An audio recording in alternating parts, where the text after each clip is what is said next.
Before tattooing, I used to do illustration for the Yellow Pages. You know, the little display ads?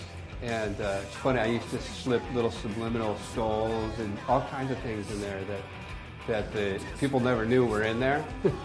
So I did that, but it was an office job. I had to be there at 7 a.m. And after 5 years of that, they finally fired me for being late because I couldn't get up that early. So I have that background, you know, that illustration background.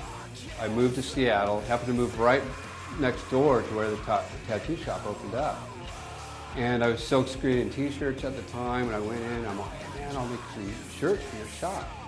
And a relationship just kind of started from there. You know, he started tattooing me, and he offered me a job. The area that the shop was in, at that time it was hookers, there was a gun shop across the street, AA meeting next door to that, and liquor store and a string of taverns, all right there. And there were drive-bys in the neighborhood, and yeah, so the clientele was real shady. We all packed, we had our guns, you know, under our workstation. My boss had a Mossberg shotgun propped against the wall. Every time a bike would come by, he'd grab that thing and say, get down, you know, run to the door. So we were always kind of, you know, on eggshells. But it was fun, you know, especially with like the reality shows and everything that are going on now, are kind of misrepresenting really what getting tattooed is all about. Because I think people have this perception that a tattoo has to have a lot of meaning, you know, because the media, you know, those shows, they have to get their ratings, so they try to sensationalize things and make the stories tragic behind the tattoo they're getting. So it seems more people are coming in feeling that they have to bring all these drawings and say, you know, this represents my dead cousin and this, you know, and usually I'll say, hey, can you tell me in a sentence, you know, put it in a nutshell, what is it you really want your tattoo to say? Usually customers are much more happy, you know, once they realize, okay, I don't have to get all this meaning into my tattoo. I'm just going to get something that fits beautiful on my body. Planning a composition that conforms and flows to the body, to me, that's where the excitement comes in. And doing a small tattoo, it's like kind of taking a big canvas and just painting a little something in the corner of the canvas.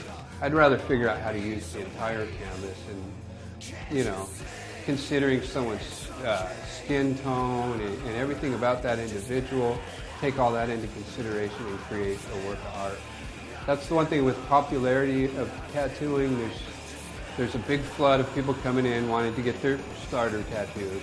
We all started there with little ones, but then the enthusiasts tend to want to step it up now to maybe separate themselves from the other types and get the big stuff. And I have a lot of people coming in for their first tattoo talking about, you know, a full back piece, you know, mid-thigh to full back, 3/4, half sleeves. That's pretty cool. You know, I don't know if I want to embrace all these changes or reject them. I think, you know, there's that certain mysticism about tattooing that it was always so special because it was a mystery and not too many people knew much about it. So there's a lot of magic there. And the more that gets out into the world, you know, in some ways that's a good thing because it pushes it to a higher level. But on the other hand, it loses some of the magic, you know. So it'll be interesting to see where things go. I love this business. I feel so blessed that, you know, as I like to say about tattooing, it sure beats working, you know.